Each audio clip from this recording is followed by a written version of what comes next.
On a hot afternoon in Austin, Texas, in the year 2018, 9-year-old Eli Turner vanished without a trace, leaving behind a wound that would never heal for his mother, Rachel Turner, who had only looked away for the briefest of moments as she reached into the freezer for a bag of frozen peas, expecting to find her son still standing beside her when she turned back.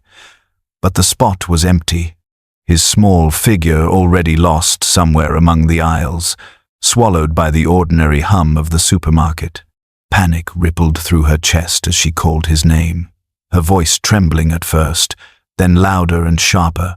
But the only reply was the indifferent chatter of shoppers and the low buzz of fluorescent lights above. Within minutes, staff and customers were searching, the manager fumbling with keys to unlock doors, the intercom blaring Eli's description as if words alone could pull him back. Security cameras showed him, grainy and ghost-like, walking calmly past the stockroom doors, his backpack slung loosely over his shoulder, his stride casual, unaware of the tragedy about to unfold. And then, suddenly, nothing more. He did not reappear, not through the exit doors, not in the parking lot, not anywhere else in the building. Officers arrived swiftly, sirens piercing the summer air, their radios crackling with updates. But every search came up hollow. The aisles were swept, the stockroom combed, the loading docks sealed. Yet it was as if the boy had been swallowed whole by the building itself. Rumors spread quickly in the community, whispers of strangers lurking in the parking lot, of trafficking rings, of negligence. But none of them ever formed into hard evidence. Days turned to weeks, the posters with Eli's school photo curling at the edges as they baked under the Texas sun. Rachel's face haunted on nightly news reports as she begged for her son's return. The store tried to carry on, restocking shelves, announcing sales. But the shadow of that disappearance lingered, customers leaving with their groceries and quiet glances toward the back rooms, wondering if something sinister still lingered behind those locked doors. As time passed, the case grew cold. The detectives shifting their focus to newer crimes, the files on Eli Turner collecting dust in a box marked Unsolved. But for Rachel, the clock had never moved on. Each trip past the store was a fresh wound, every mother's laughter with her child a cruel echo of what she had lost. The state had been shaken, the city scarred, but the sharpest fracture remained in the heart of one mother who had turned for only a moment and returned to a lifetime of emptiness. 7 years after Eli vanished, Rachel Turner still lived in the same modest home on the outskirts of Austin, Texas, her world frozen in a state of waiting, as if moving away would sever the fragile thread of hope she clung to. The hope that one day her son might somehow find his way back to her. The house had grown quieter with each passing year, yet it remained filled with traces of him, his laughter lingering in the walls, like a memory that refused to fade. His bedroom left untouched, a shrine of childhood frozen in time with toys carefully lined up on the shelves, schoolwork pinned to a corkboard, and posters of superheroes smiling down at a bed that had not been slept in since the summer of 2018. She dusted the room weakly, her hand trembling as it passed over his small desk, sometimes pausing to rest on the pencil marks that charted his height along the doorframe, each line a reminder of the boy who had once been there, full of life, before he simply vanished. Friends had gently suggested she should pack it all away, start over in a new place. But Rachel shook her head each time, unwilling to erase the proof of his existence, unwilling to betray the promise she had made silently to herself that if Eli came back, everything would be exactly as he remembered it.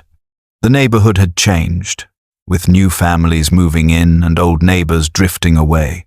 But Rachel remained, her life orbiting around vigils, anniversaries, and desperate letters written to missing persons, organizations that often went unanswered, though she kept copies of every one neatly stacked in a binder. She attended support groups, sitting in church basements with other grieving parents who knew the peculiar agony of having no grave to visit, only questions that gnawed at them each night. They spoke in quiet voices, sharing their stories like confessions, and Rachel often listened more than she spoke, but when she did, her words carried the raw weight of a mother who had lived 7 years with silence where laughter used to be. In the evenings, she sat at the small kitchen table, her tea growing cold as she stared at the framed photograph of Eli in his school uniform, his smile frozen at 9 years old, her fingers tracing the glass as though she could reach through time. The world had moved on. Cases had gone cold, and headlines had faded. But Rachel had not, her love and her grief binding her to a single truth that no matter how many years passed, she would never stop searching. Every year, without fail, Rachel Turner stood in the supermarket parking lot where her son had vanished, holding a candle in trembling hands as neighbors, church members, and the few employees who still worked there gathered beside her. The small group forming a circle of flickering light in the vast darkness of the Texas night. Some years only a handful came, faces Rachel recognized from Sunday services or from her old neighborhood, people who had witnessed her grief from the beginning and could not bring themselves to let her mourn alone. While other years the gathering dwindled to only Rachel, the wind threatening to blow out her flame as she whispered her son's name into the silence. Yet in the year 2025, on the 7th anniversary of Eli's disappearance, the crowd was larger than it had been in years, with strangers from across the city arriving after hearing his story revived on a popular true crime podcast, their curiosity and sympathy drawing them to the place where the mystery began. The parking lot, usually lit only by the tired glow of overhead lamps and the neon buzz of the supermarket sign, now brimmed with people carrying candles, flowers, and posters that bore Eli's smiling school photo. His name once again passing between lips that had never known him in life, but now carried his memory like it belonged to them. Rachel stood at the center, her hair streaked with more gray than the year before, her face weathered by sleepless nights, yet her voice strong as she thanked each person for coming, her words breaking only when she admitted that after 7 years, hope had become both her salvation and her torment. Reporters hovered at the edges, cameras trained on the circle of light, capturing her anguish for the evening news, while a few true crime enthusiasts scribbled notes, whispering to each other about theories they had heard online. Rachel ignored them, focusing instead on the candles that shone like small stars against the asphalt, each flame a fragile protest against the darkness that had stolen her boy. As the group bowed their heads in prayer, the hum of passing cars softened, the world seeming to pause as names of the missing were spoken aloud. Eli's among them, his absence heavy as the Texas night air. When the vigil ended, Rachel lingered, pressing her palm against the cool brick wall of the store, her tears silent but unrelenting, vowing again that she would not let her son's name vanish into the forgotten corners of time. The supermarket that had once been a bustling anchor of the Austin neighborhood had, over the years, withered into a hollow echo of itself. The shelves often left half-stocked with dented cans and wilting produce, the workers stretched thin and weary-eyed, as if the building itself drained them of vitality, and whispers of its impending sale lingered in every checkout line like a rumor too old to die, but too persistent to ignore. Families who once crowded the aisles on weekends now shopped elsewhere, choosing the newer stores with brighter lights and fresher goods, leaving behind only the elderly, the loyal, and those like Rachel Turner who could not seem to let the place go. For her attachment was not to the food or the convenience, but to the ghost that lingered between the aisles, the phantom of her son's last known steps before the world closed around him in the summer of 2018. Each visit was a test of endurance, her grief stirring with every squeak of the shopping cart wheels and every flicker of the fluorescent lights above. Yet she returned week after week, unable to break the tether that bound her to this place. As though abandoning it would mean abandoning Eli himself. She would pause near the freezer section where she had last seen him, staring at the rows of glass doors that reflected her own aging face back at her. And in that reflection she often saw the mother she used to be, the one who still believed in laughter and plans for the future before the world had fractured in the space of a breath. Other shoppers glanced at her with recognition, some with pity, others with unease, for her presence in the store had become as permanent as the stains on the tile floor, a fixture of grief in a place meant for mundane errands. Managers rotated in and out over the years, each one inheriting the quiet burden of overseeing a store forever linked to a child's disappearance. Their attempts to paint the walls or rearrange the shelves doing little to erase the shadow that clung to the building. At night, Rachel sometimes dreamed of the store collapsing into dust, the aisles crumbling into rubble. Yet, in the daylight, she dreaded the rumors of its sale, terrified that when the walls were torn down and replaced with something new, the last fragile trace of Eli would vanish with them. So she continued to walk those aisles, her cart half full, her heart entirely empty, bound to the place that had stolen her child, and yet remained the only ground where she felt close to him. For years, Rachel's eyes were drawn, whether she wanted them to be or not, to the same place at the back of the store, a dimly lit corner near the stockroom where a pallet stacked with heavy boxes sat pressed against an old maintenance door, its faded paint barely visible beneath the dust that had gathered across the seasons. Customers passed by without thought, seeing only a mess of cardboard and shrink wrap. But Rachel saw more, because she knew that door had once led to narrow hallways used by employees, and it haunted her that the pallet had remained untouched since the day her son disappeared in the summer of 2018. Workers, when asked, would wave off her concerns, their voices carrying the well-rehearsed explanations that it was just unused storage, a cluttered space that no one bothered with anymore. Yet their eyes would flicker with something unspoken, a nervous glance that never failed to sink deeper into Rachel's chest. She would stand there with her cart, her fingers curled tight around the handle, staring at the blockade of boxes as if sheer will might move them aside, her imagination filling in the silence with echoes of Eli's footsteps. The possibility that behind those locked doors lingered the answers she had been denied for 7 years. Each time she approached, her heart raced, her breath shallow, and she often left the store shaken, gripping the photo of Eli that she kept tucked in her purse, the edges worn soft from years of handling. The store managers grew used to her questions, offering weary reassurances that the pallet was harmless, that it had been placed there long before and simply never moved. But Rachel felt the weight of dread each time she passed, a gnawing sense that the corner was more than forgotten space. Rumors spread among locals too, whispers that maybe Eli had wandered behind the stockroom, maybe something happened there and the pallet was meant to cover what no one wanted to see. But no one spoke openly, their words trailing off whenever Rachel walked near.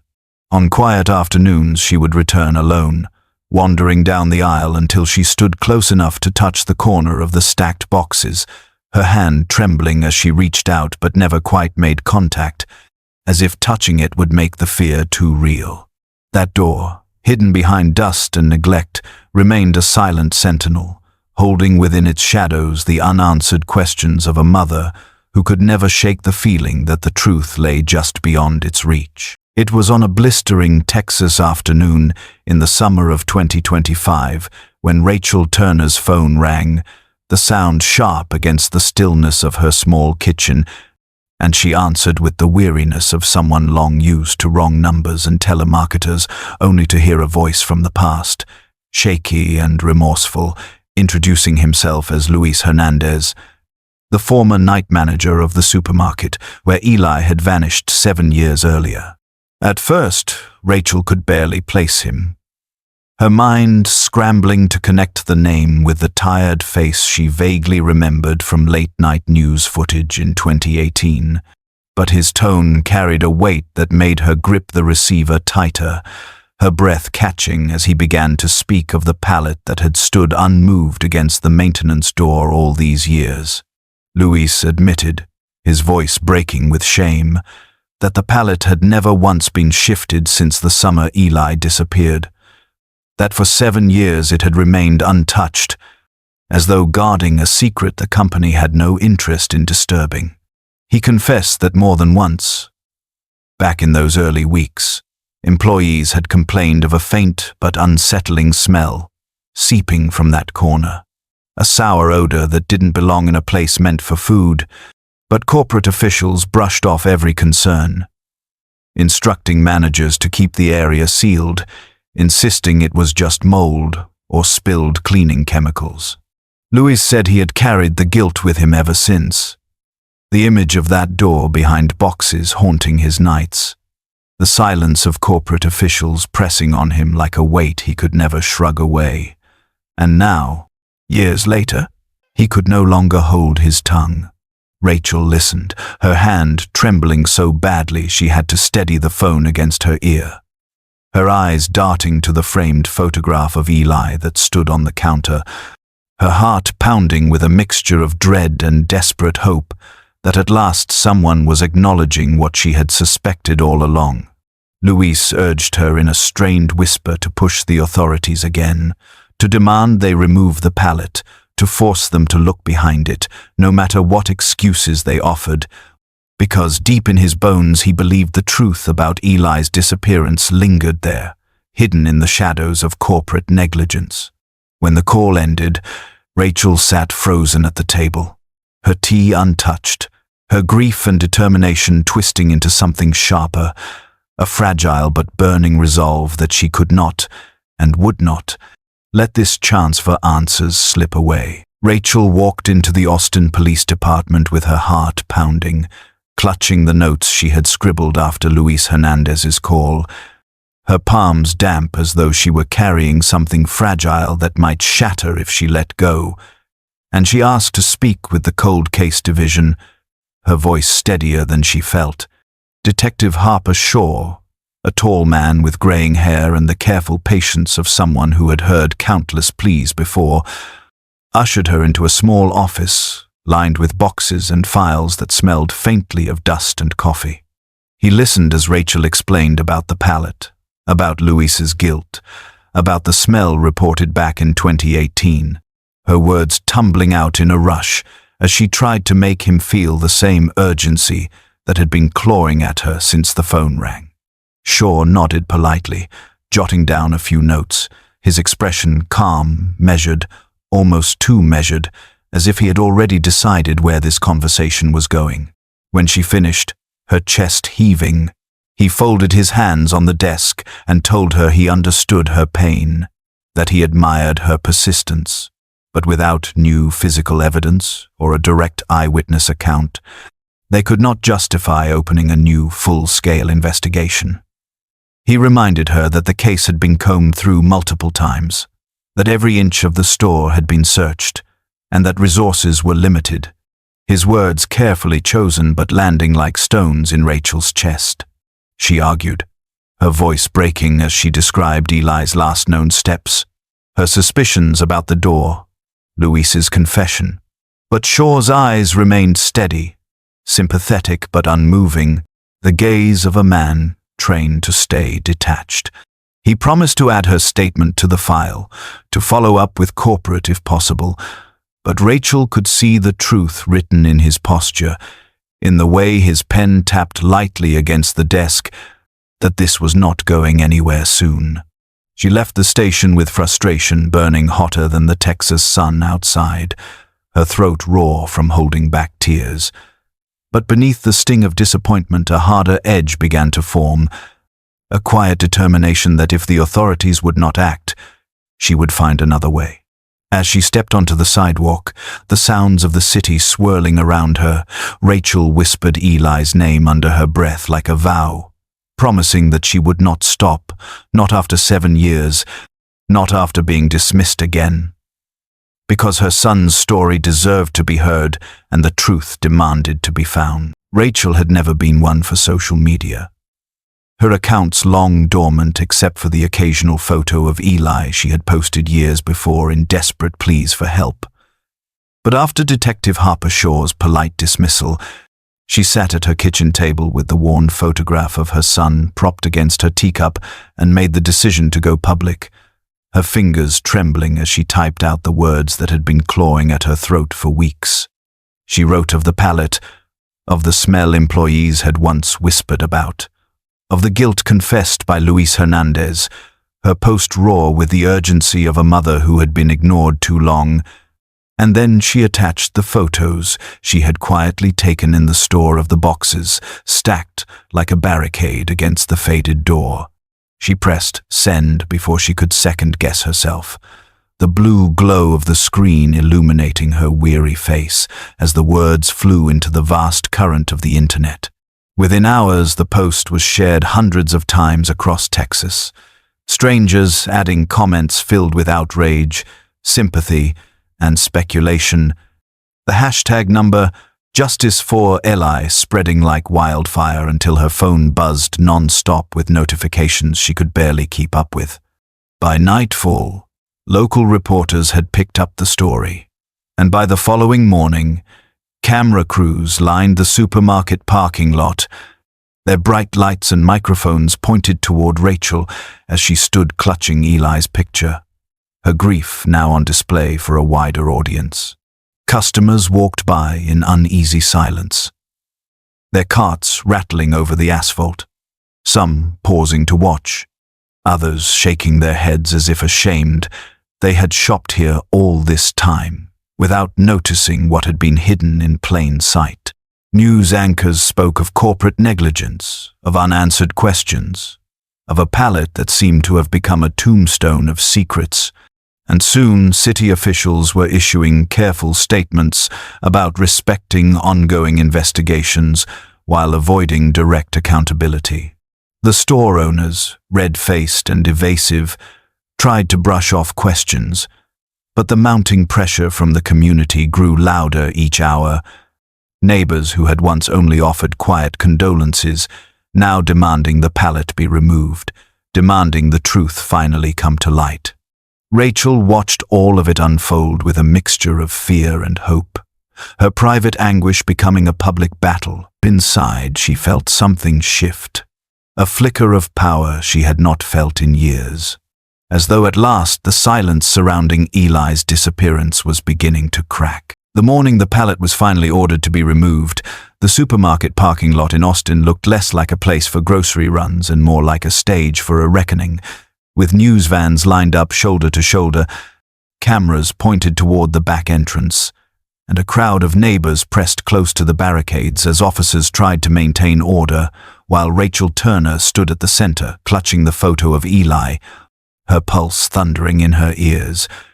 Corporate executives had reluctantly agreed to the inspection only after the viral storm refused to fade, their carefully worded statements about cooperation ringing hollow as they shifted uncomfortably under the glare of both the sun and the reporters' questions. A forklift groaned to life, its engine sputtering as it crawled toward the pallet that had stood like a fortress for 7 long years. And Rachel felt her breath catch as the steel forks slid beneath the stack of boxes, lifting them with a shudder that seemed to echo across the entire lot. Dust billowed out in thick clouds as the weight shifted, specks catching in the sunlight like ash, the smell of mold and rot drifting into the humid Texas air, drawing grimaces from the officers and murmurs from the onlookers. Reporters leaned forward, microphones extended, their voices hushed as though they were witnessing something sacred, and Rachel's hands shook so violently she nearly dropped the framed picture of her boy. When the final box was dragged away and the pallet cleared, the forgotten maintenance door was revealed, its faded green paint blistered and peeling, the handle rusted with age, and for a moment the entire crowd seemed to inhale as one. The silence so deep it pressed on Rachel's chest. It was the first time anyone had laid eyes on that door since the summer of 2018, the first time the possibility of answers had shifted from rumor to reality, and the weight of it was almost unbearable. Officers stepped forward, their gloves snapping into place as they inspected the lock, the cameras zooming in, the crowd pushing closer, and Rachel whispered Eli's name under her breath like a prayer, her eyes stinging with tears as she realized that whatever was about to be found on the other side of that door, her life would never again return to the quiet uncertainty of before. When the officers forced the padlock from the door, the crack of metal against metal echoed like a gunshot through the silent crowd, and as the hinges groaned open, a wave of air thick with decay seeped out, foul and heavy, sending people at the barricades reeling back with hands pressed to their faces, while Rachel Turner stood frozen, her knuckles white as she clutched the photograph of Eli to her chest. The door revealed not the neat storage closet many had assumed, but the entrance to a narrow maintenance corridor, its walls damp with years of neglect, the faint outline of pipes and wiring visible beneath the grime, the stale air pressing down like the weight of time itself. Flashlights cut through the gloom, beams of light slicing across the passage to reveal a path stretching deeper into the building, leading to a crawl space that seemed almost designed to be forgotten, its entrance hunched and jagged, a wound in the architecture that no longer existed on the official blueprints after corporate remodels had scrubbed it away.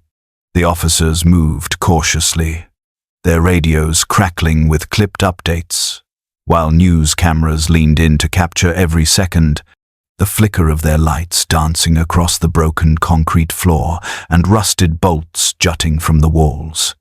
Rachel could not bring herself to move closer, her body locked in place as she watched from the threshold, every nerve alive with dread, the smell clawing at her throat, a physical reminder that something or someone had been trapped there once. The community watched in horrified fascination, whispers rippling through the crowd like a current, the word cover-up murmured again and again, as if saying it aloud might finally explain why the corridor had been sealed, why the pallet had been left unmoved for 7 years, why Eli had never been found. The crawl space loomed like a secret the building itself had tried to bury, dark and unwelcoming, and Rachel felt her knees weaken, her mind replaying the last time she had seen her son's small frame disappear down an aisle, her own voice calling after him with the casual expectation he would return. Now the distance between that moment and this yawning black corridor felt immeasurable, and yet the two were undeniably linked, bound together by a truth she had feared for 7 years and now stood trembling on the edge of discovering, her breath shallow as the first officer crouched and stepped into the darkness beyond. The investigators moved slowly into the crawl space, their flashlights trembling across the uneven walls as if the very air resisted intrusion. And when the beams landed on a small torn hoodie caught beneath a rusted pipe, the room seemed to still, the sight carrying the unbearable weight of recognition before anyone dared to speak. One officer bent down, gloved hands careful as he lifted the faded fabric, the child's garment worn thin but still carrying the innocent brightness of its original color, and as he turned it over, the room exhaled in silence.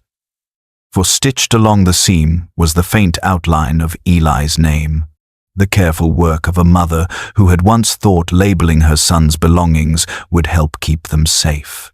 Nearby, half buried beneath collapsed shelving, a backpack emerged, its straps frayed, dust coating its surface, yet unmistakably the same one Eli had carried on the day he vanished. And Rachel, watching from the doorway, felt her legs buckle as the cruel finality of the scene pierced her heart. Bones lay scattered beneath the debris, fragile and pale against the dark floor, their placement speaking of slow collapse rather than violence, as if the space itself had conspired to bury what no one was meant to find. Officers exchanged grim looks, their radios buzzing with clipped, urgent words, while the crowd outside pressed closer to the barricades, their murmurs rising into gasps as the whispers reached them. Rachel collapsed to her knees, her hand gripping the cold concrete for balance, the photograph of Eli slipping from her grasp and landing face up on the floor, his 9-year-old smile staring back at her from beneath the harsh fluorescent light. Her sobs tore through the heavy air, raw and unrestrained, as years of fragile hope crumbled in an instant, replaced by the merciless confirmation of her worst fear, the truth that the supermarket had not just taken her child, but had hidden him within its walls all this time. His absence explained not by mystery or conspiracy, but by neglect and indifference. The officers approached gently, one reaching out as if to steady her, but Rachel shook her head, her grief too consuming, her gaze locked on the space that had become her son's accidental tomb, a place forgotten by blueprints and corporate memory, but etched forever in hers. In that moment, the world outside ceased to matter, for all she could see was the life stolen from her, laid bare at last in dust, cloth, and bone. The investigation deepened in the days following the discovery, and the grim truth that unfolded left even seasoned detectives shaken. For records showed that the narrow corridor behind the Pallet had once been part of the supermarket's maintenance system, used years ago by staff to access old electrical panels and storage recesses, but it had been officially sealed off after a string of safety violations flagged it as a hazard. Rather than spend the money to bring the space up to code, corporate officials had quietly hidden the closure, filing altered paperwork that erased the crawl space from blueprints, their decision driven by the desire to save profits rather than protect lives. And the officers now piecing together Eli's fate knew the implications were damning. It appeared that on that hot afternoon in 2018, Eli had likely wandered through the stockroom, drawn by curiosity the way children often are, and slipped through the door before it was permanently blocked, finding himself in a corridor that led nowhere safe, a passage meant to be forgotten. When the door shut behind him, whether by accident or by an employee unaware of his presence, it had become a trap, locking him in a place no one thought to check, and the Pallet, stacked high with boxes and left unmoved for years, had sealed his fate further, ensuring that no cries, no smells, no clues would escape in a way that could not be explained away. The documents recovered from corporate archives painted a picture of negligence at its most chilling, reports of foul odors dismissed, employee complaints buried, and inspectors misled with staged walkthroughs that never revealed the forgotten door. As detectives laid out the timeline, Rachel Turner sat in the sterile police briefing room, her face pale, her eyes hollow, listening as the story of her son's final hours was pieced together, not as an act of malice or abduction, but of indifference, of bureaucratic lies and corporate greed that had reduced her child's life to a casualty of convenience. The crawl space, once a place of hidden wiring and dust, had become an accidental tomb, a space meant for no one but claimed by Eli through cruel circumstance. And the weight of that realization crushed her chest.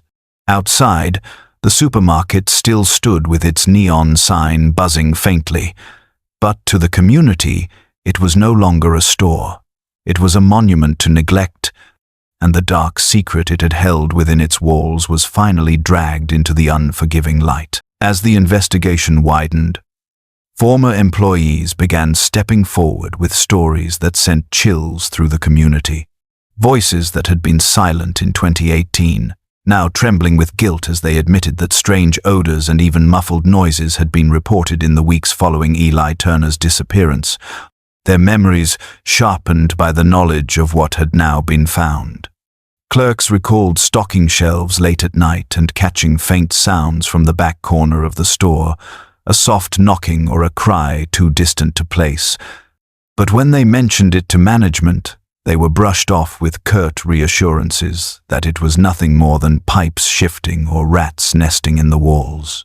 Others admitted that they smelled something acrid and unnatural seeping from the Pallet area, a stench that lingered despite repeated cleanings, but their complaints were either ignored or silenced by threats of disciplinary action.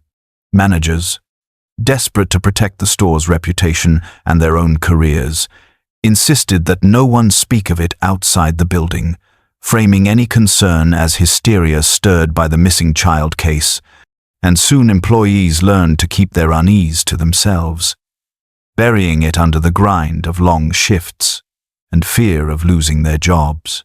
In the aftermath of the recent discovery, whispers spread across Austin that Eli's death had not only been an accident hidden by neglect, but a secret deliberately buried to avoid lawsuits and corporate scandal, a truth that painted every executive memo and inspection report from that summer as evidence of complicity rather than oversight. Rachel Turner listened to the testimonies, with her heart breaking anew, picturing her son trapped in the darkness while life outside continued, voices just feet away dismissing the signs of his suffering as nuisances, her grief twisting into outrage at the realization that he might have been found if someone had simply listened, if someone had cared enough to risk their job for the truth. The cover-up was not written in words but in silences, in the decisions to leave the Pallet unmoved, in the choice to hush the frightened whispers of employees who had known something was wrong. And as these confessions emerged, the story of Eli's disappearance shifted from mystery to indictment. The town buzzed with anger, neighbors who once pitied Rachel, now demanding justice. The supermarket's flickering neon sign transformed in the public's mind into a beacon of shame, its glow reminding everyone of the darkness it had tried so hard to conceal. The courtroom in Austin was packed to capacity, every bench filled with neighbors, reporters, and strangers who had followed Eli Turner's case. From the first haunting headline in 2018 to the grim discovery that finally tore open the truth, and the air inside seemed to hum with grief and outrage as Rachel Turner sat at the plaintiff's table, her hands folded tightly in her lap, while lawyers argued over negligence, safety violations, and the deliberate concealment of evidence that had cost her child his life. Corporate representatives in stiff suits whispered furiously among themselves, their faces pale under the fluorescent lights as the prosecution displayed photographs of the sealed maintenance corridor, the torn hoodie, and the backpack with Eli's name stitched into the fabric. Each image projected larger than life across the courtroom, like accusations that could not be denied. Expert witnesses described how the space had been flagged as unsafe years earlier, how records had been altered to hide the violations, how complaints of odors and noises in the summer of Eli's disappearance had been deliberately silenced to protect the company's reputation, and the jurors listened with faces drawn tight, some glancing toward Rachel with expressions of sympathy that made her eyes sting. When it was finally her turn to take the stand, she walked slowly, every step heavy with 7 years of torment. And as she raised her right hand to swear in, her voice cracked, the sound echoing in the hushed chamber. She told them about that day in the supermarket, how she had only turned for a moment, how she had lived each day since with the image of Eli's last smile burned into her memory. And then she spoke of the vigil she held every year in the parking lot, of the sleepless nights spent writing unanswered letters, of the hollow hope that had carried her through when no one else believed.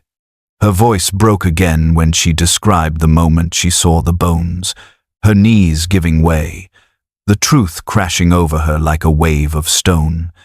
And in the silence that followed, many in the courtroom wiped their eyes, the shared weight of her suffering filling the space with something deeper than words.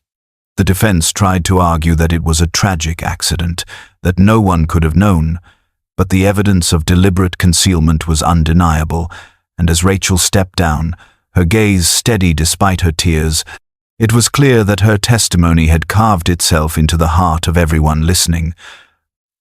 A reminder that negligence is not faceless when it steals a child. The day of closure arrived with a stillness that seemed to hang over Austin like a heavy veil. The community gathering under a sky streaked with fading light as Rachel Turner stood beside a small headstone newly placed in the cemetery near her home. The remains of her son finally laid to rest after 7 years of being hidden behind the cold walls of neglect. The casket was small, heartbreakingly so, adorned with flowers that neighbors and strangers alike had brought.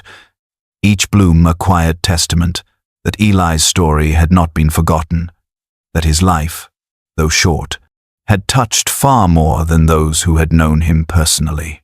As the pastor spoke words of comfort, Rachel could barely hear them, her gaze fixed on the soil beneath her feet, her hand trembling as she traced Eli's name etched into the smooth stone. And for the first time since that afternoon in 2018, she felt the unbearable weight of not just absence, but finality. The fragile closure of knowing her son would never again be lost to silence. Later that evening, the community gathered once more for a candlelight vigil, their faces bathed in the golden glow of flickering flames, the soft chorus of prayers and hymns rising into the night air, their voices carrying a promise that Eli would be remembered, not as a headline, not as a case number, but as a child whose life demanded justice. The supermarket that had once swallowed him whole no longer stood, its walls torn down by order of the city, the rubble cleared away until only an empty lot remained, flat and bare, as if the earth itself had chosen to erase the shame it had harbored. Rachel walked across that lot days later, the dust swirling around her feet, her eyes closing as she pressed a hand to her heart and whispered a final promise into the quiet Texas wind, vowing that Eli's story would never fade, that no child would vanish unnoticed again. Not in this town, not anywhere she could reach. Her words were not shouted, but they carried the weight of a mother who had endured 7 years of torment and found her voice stronger than grief, stronger than silence, stronger than the negligence that had tried to bury her child's memory. And as she turned away, the candles from the vigil still glowing in her mind, Rachel felt a fragile peace settle within her. Not the erasure of sorrow, but the strength of purpose, the certainty that Eli's name would live on, and with it, the hope that no other parent would endure what she had survived.